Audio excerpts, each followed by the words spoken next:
Thought is like a magical paintbrush. You know how an artist, he gets a canvas and he gets a paintbrush and he starts painting trees and he starts painting rivers and animals and grass and mountains, and he paints a picture. Well, when we're born, we're given three principles. The principles of mind, the principles of consciousness, and the principles of thought. Mind and consciousness are like the paint. The brush is what you use, and the brush is thought.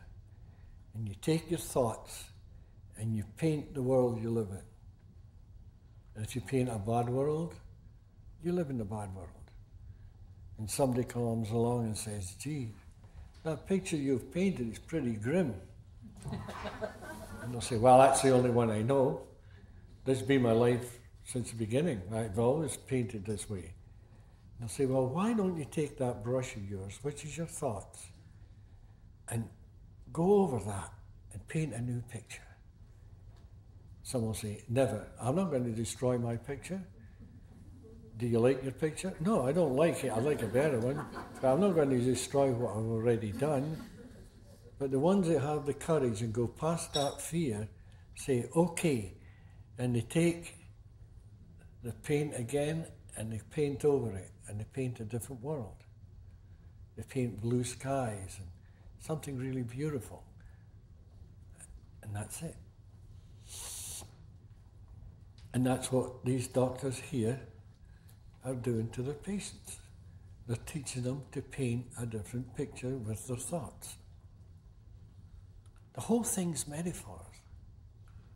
A lot of these wise writings throughout the world, they're all written in metaphors, but if they're taken as gospel, then you'll get lost.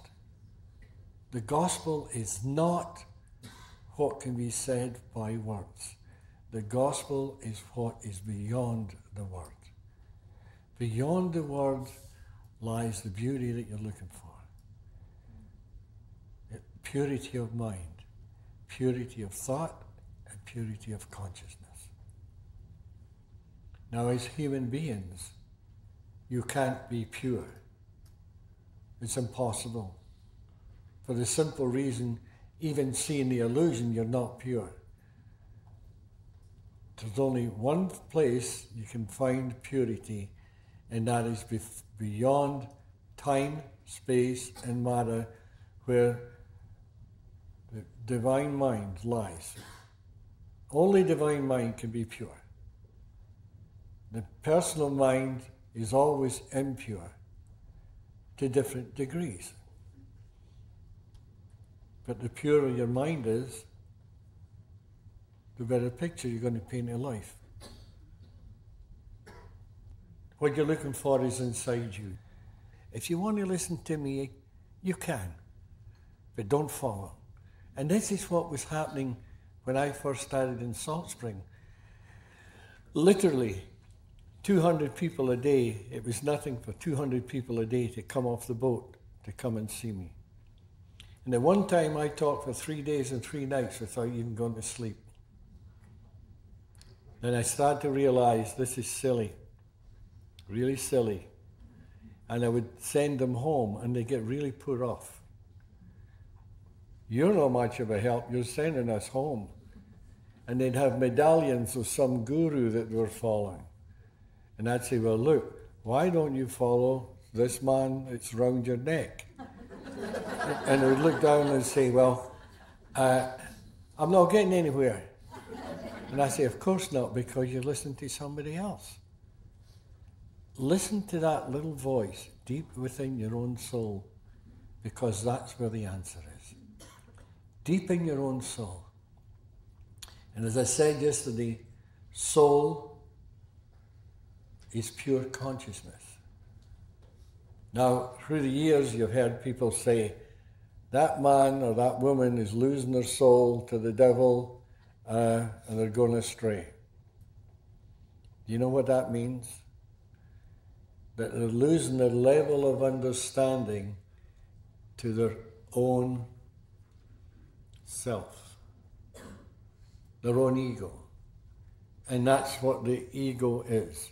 The ego is the dark side of life, because the ego is the illusionary carrier in this world. And this illusionary carrier tricks you. It wants you to get lots of money. It wants you to get lots of power.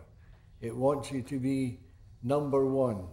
And this is what's created all the problems from the very beginning of time.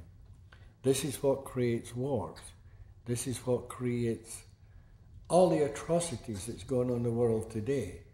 Now, this ego is starting, the way I see it, this ego is starting to take over the world.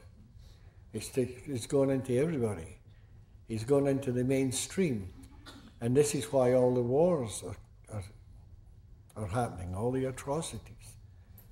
Now, what the world has to do is to start looking in another way and look inside and lift their level of understanding. Now, lift their level of consciousness. Same thing. You lift your level of consciousness, you lift your level of understanding, and when this understanding comes, it will not come from outside, it will not come from a book, it will not come from a lecture, it's inside. It's an innate wisdom that lies inside. Now, when I say inside, that's a metaphor. What I really mean is this innate wisdom is that mind, that divine mind that you're connected to. And that's the secret of mind. The secret of mind holds all the answers that human beings are looking for. All mankind is looking for this wisdom, whether they know it or not. Some people even look for it through drink. Some look for it other different ways. Some try it through yoga, some try it through meditation, some try it. There's thousands of ways to try it. But no matter how they try it, if it's an outside trial, it'll never happen. It'll always happen inside. And that's why a true mystic is not interested in you. They're not shame. They're not interested in you. They couldn't care less. Because you're an ego. They don't want to talk to you. But when they talk to you, they don't talk to you, the little ego. They talk inside. They talk into themselves. Because we're all one. And they talk to you inside. And they keep taking you inside. And maybe someday you will hear past their words and you go, whoa, just like what Chip was talking about. That whoa, you've got it. You feel this feeling. And it'll never come from the intellect. It'll come from a feeling. And if you are getting a good feeling right now, you're getting it. If you're getting a bad feeling, you're not. It's that simple. And people used to get up, curse and swear at me and tell me I didn't know what I was talking about.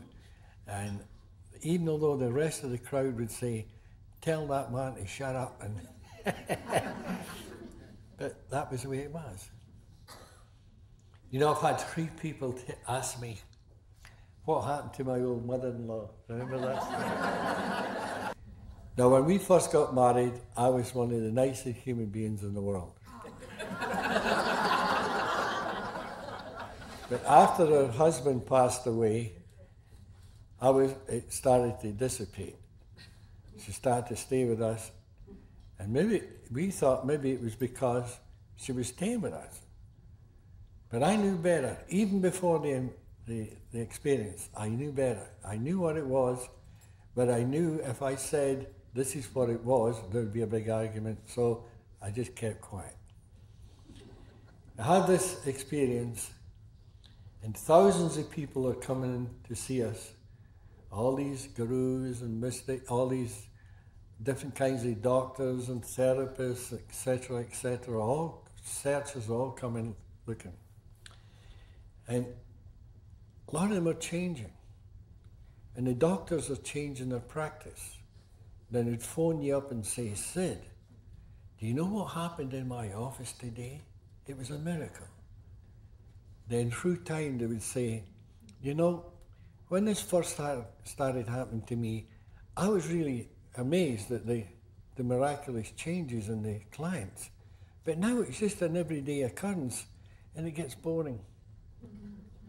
Now she saw this. She saw all the gurus, she heard all the stories, she was sitting with all those psychologists and psychiatrists, she was hearing all those marvelous stories.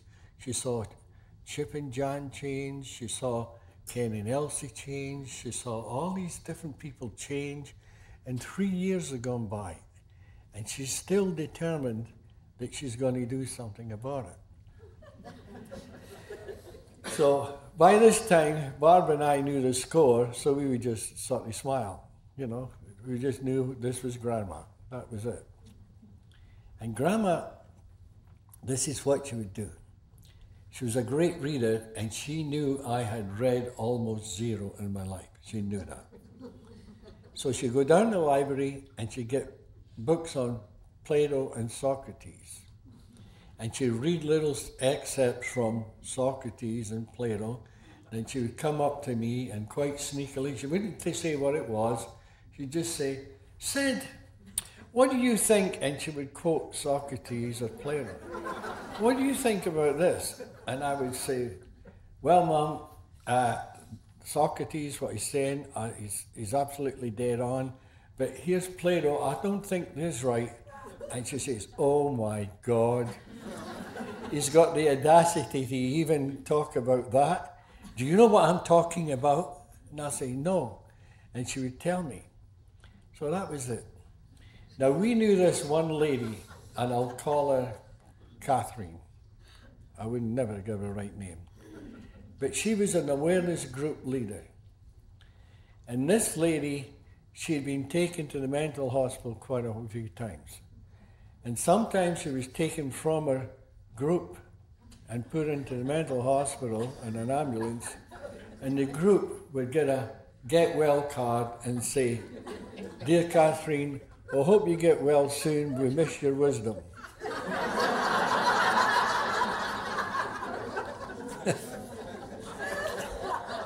This is true. That's a true story. Now, Catherine was a lady middle-aged. So let's leave it that way. And she wore old English tweedy clothes, big black shoes, bent over, and she was pretty well drugged up, you know, from her psychiatrist. And she was into those upfront kind of training, where you really were upfront with everybody, and you didn't care if you cursed and swore at them, and this is what she was like. And she would argue with me and really get after me time and time again. And finally, Grandma says to me, you know, Sid, you're crazy. Why do you put up with that woman? And here, she's just as bad as her. Why do you put up with that woman? She's not listening to you. And I said, well, Mum, if she has the courage to come and face me and talk that way to me, I must have the respect to listen to her. And one of these days, she's going to stick her nose in too far, and then she's going to get chopped off. She says, well, I don't think so. She'll never listen to you. And now this is the pot calling the kettle black, eh? So time went on, and one day Grandma says to me, I'll tell you what, I will listen to you if, that's a big if Kathleen so-and-so ever hears anything. And I said, oh, okay. And it was a big maybe, you know. So it just so happens, the very next morning, Barb and I went down to the village to get some groceries. When we come back, there's a letter on the table, and it's saying, Dear Barb, something's happened to Mum. She's really frightened, and she phoned me up, and she wants to come and stay with us. This is our sister-in-law. And of course, Barb phones up the sister-in-law and says, what happened? You know what happened? We just got out the door, drove down to the grocery store, and there was a knock on the door. So Mum knows this woman really well. She opens the door, and here's this very vivacious lady standing, very beautifully dressed and happy and smiling, and she says, is Sid or Barb home? She says, no, I'm sorry, they just went down for groceries. Who will I say is calling? She says, it's me, Kathleen. And that freaked Mum right out. She had changed so much, she didn't recognize her. She didn't have a clue who she was talking with. And it freaked her out so much, she got afraid. Remember yesterday I told you it was fear? She got afraid, and she phoned my sister-in-law to come and get her. So that was it. About 3 days later, there's a knock on the door.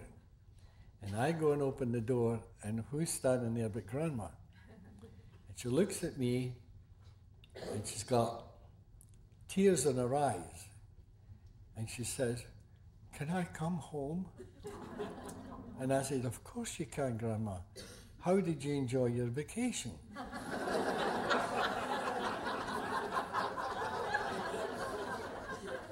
She threw her arms around me and held me for the longest time, started to cry and said, from now on, whatever you say, I will listen. Now here's something. Within maybe a month, I would see this 70-year-old woman sitting, lecturing and instructing and helping professional doctors, psychiatrists, psychologists. She was lecturing to them in a very, very nice way. Her voice had changed, her whole attitude to life had changed, and I was a hero. I finally made it. And I remember once there was this gentleman came from Australia, and he was a doctor or something, I forget what it is. And he got the whole spiel, you know, what was happening and everything. And he and I said to him, well, look, let's you and I walk along the beach. So the two of us walked along the beach, and we're talking about this, that, and the next thing. And we get back, and it's about 3/4 of an hour. We walk in, and he said to Barb, you know, I've been with Sid for 3/4 of an hour, and he hasn't said anything yet. And Mum said, if you've been with Sid for 3/4 of an hour, you just didn't hear him. And that was it. She turned out to be the most beautiful lady you've ever met in your life. And this is the laugh. The people that knew her prior would say to me, how's the old cock pheasant getting on? And I think to myself, what are they talking about, you know? Then the new people that knew her would say that Mary was the most loving human being they'd ever known in their life. And I'll bet you in here there's a lot of people knew her. If anyone got up here and started talking about my mother-in-law, they would tell you she was the most beautiful, tranquil, loving lady. And then when she was about 74 or 5 at this time, and she died when she was 80. And just before she died, she said to me, you know, Sid, the last 5 years of my life have been worth the 75 years prior. She says, if I had known this, but that 5 years that she got were so beautiful to her, this was her life. And she was an absolute dream of a lady. And that's that old battle axe I was talking about yesterday. That's how powerful it is. We've seen so many changes in so many people. It's unbelievable. People were told they could never be healed. And just like that, they'd be over. But it wasn't just like that, they're over. They would jump the boundaries of time and go beyond modern day psychology.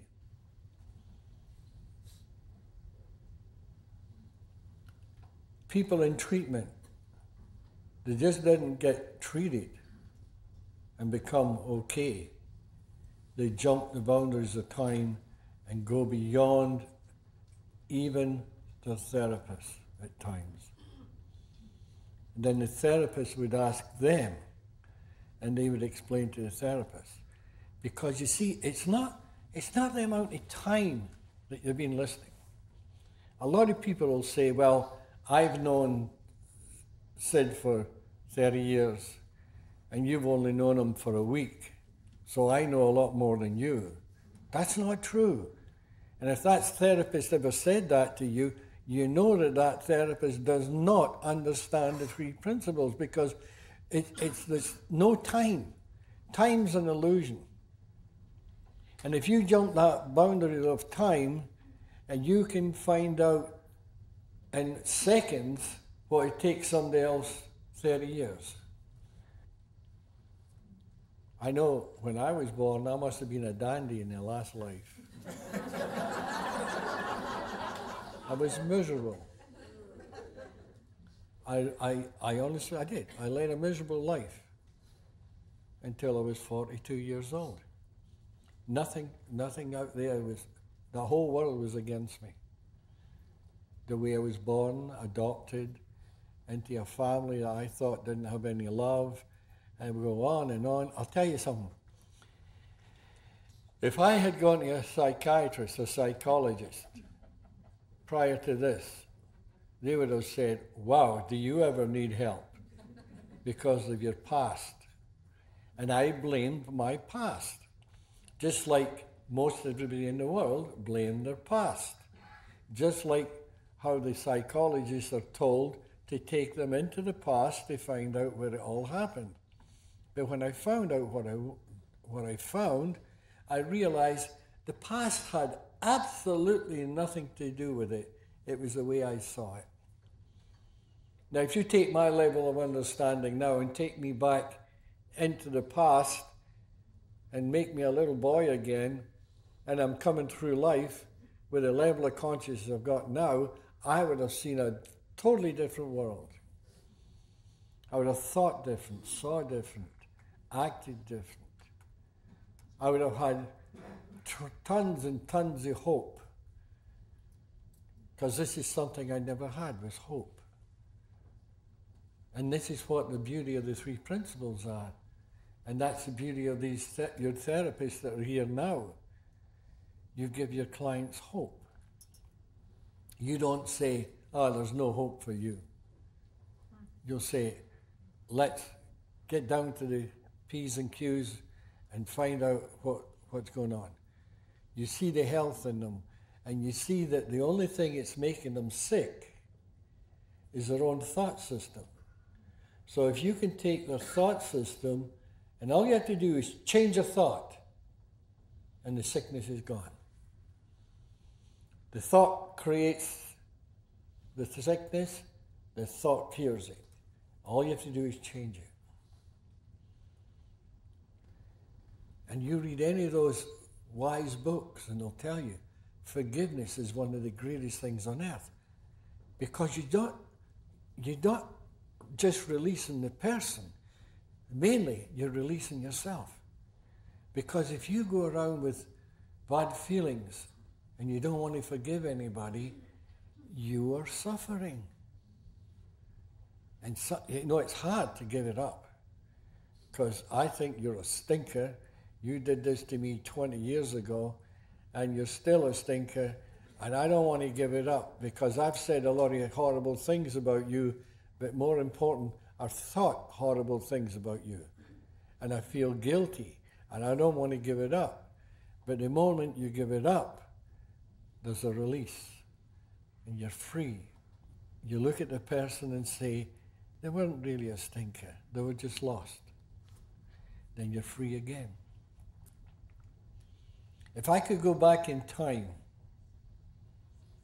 I would tell so many people in this world that I liked them and I cared for them and I loved them, people I disliked all my life. Because I now see whoever it was, they were lost just like me. And that's very important. It's not just them it's lost, I was lost. And when I found my way back home again, I saw that they were suffering like I used to.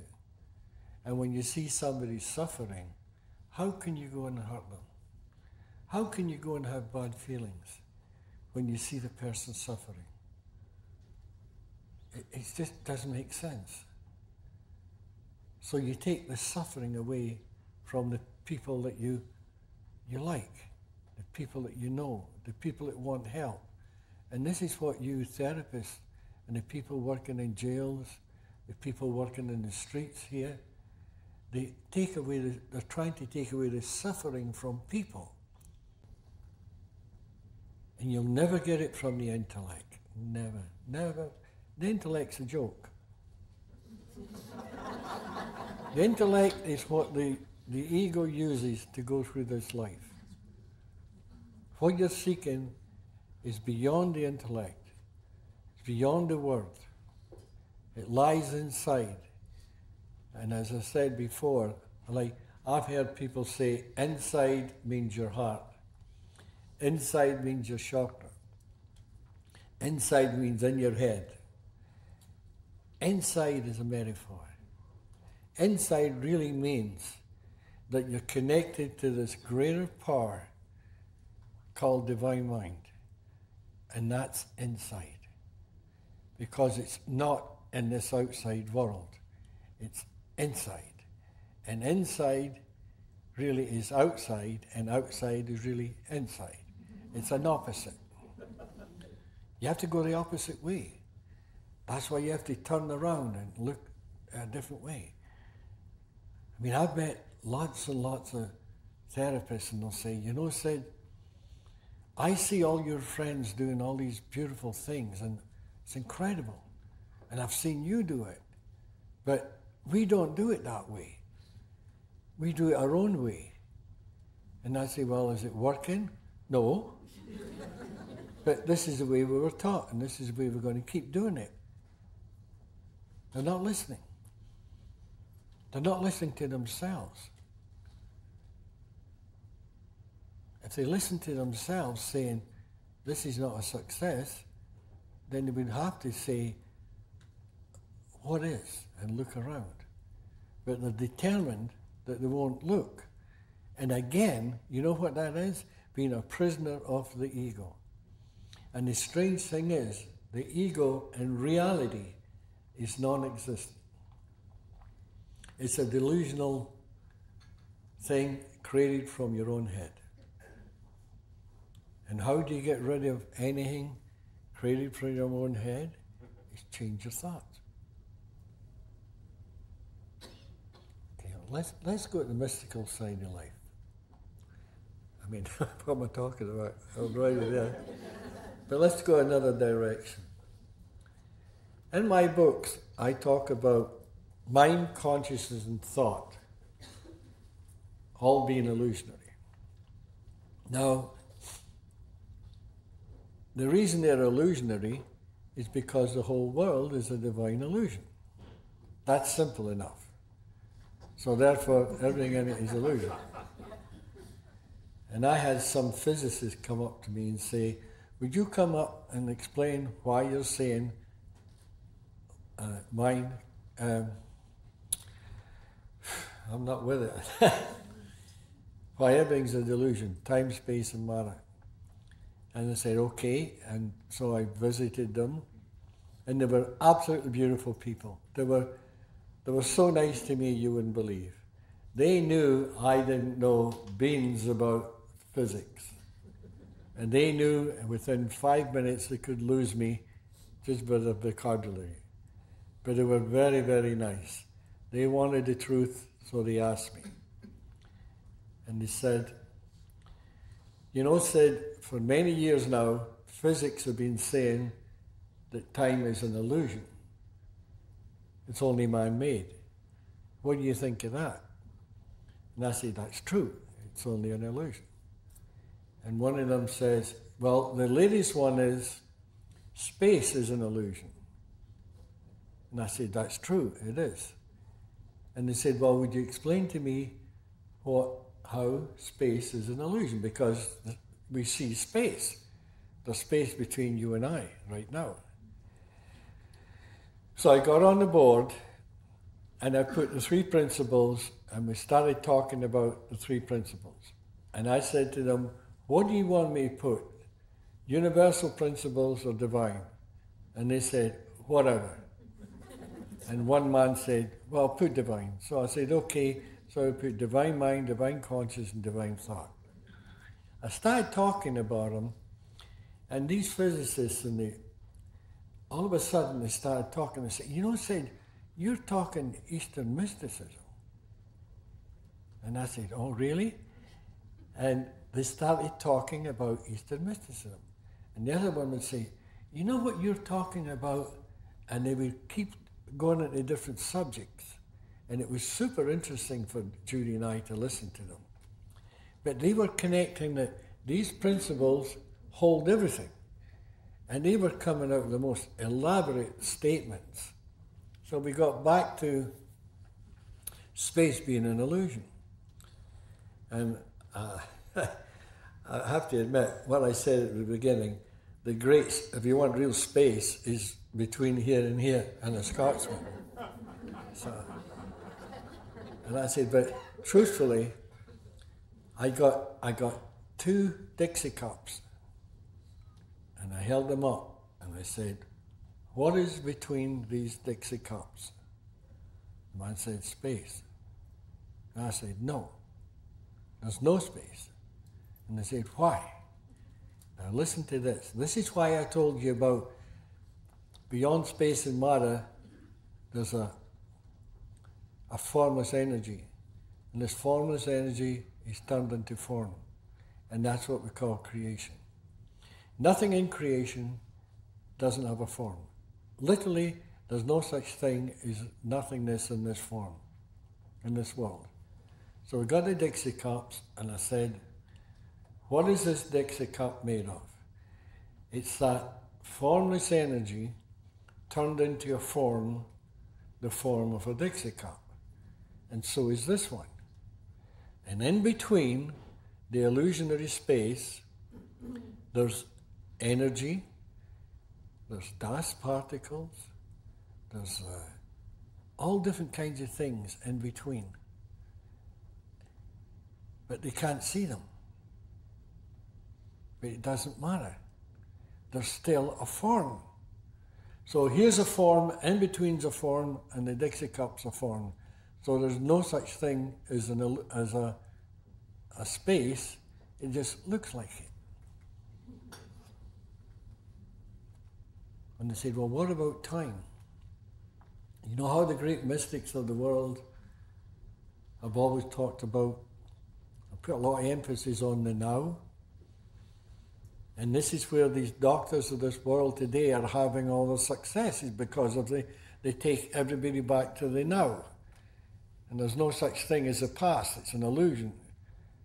It's historic illusion. So the only thing that exists is the now. Yesterday doesn't exist. Tomorrow doesn't exist. Only now exists. Since I said that statement, that doesn't exist. Only the now. It's always just the now. Now. You're living in the now all the time, but your memory your mind, your thoughts again, here we go, are holding on to this memory and dragging it through time, and you're dragging an illusion through time. Now the wise person comes and chops that off and says there's no such thing as the past, forget it, there's only the now. And if you can come to the now, you will find your mental health. You will find the absolute secret of all things, what you call divine mind. Now, just before Judy and I left those physicists, all this stuff was on the board. And one physicist said, Sid, the great physicists of the world today, you know what they're looking for? Is something called God mind. He says, what do you think of that? Now listen to this. All I did was got a piece of rag and I put everything on that board off, and all I left was divine mind. I said, this is the mind you're looking for. It's not an understanding of a mind. It's finding the essence of mind. And when you find the essence of mind, you find the essence of life. When you find the essence of life, you're home. Because you will travel from this world to the world before. That is, you will travel from the form to the formless. Once you find the secret to the formless, you know the secret to the form. Here is where you see in the singular. If only thine eyes be single, you will see the truth. You know, folks, I know a lot of you are leaving, you've got your suitcases packed, and I really think we've had enough. And I would like to thank you all for coming here this weekend, and I wish you all Godspeed through life. Thank you.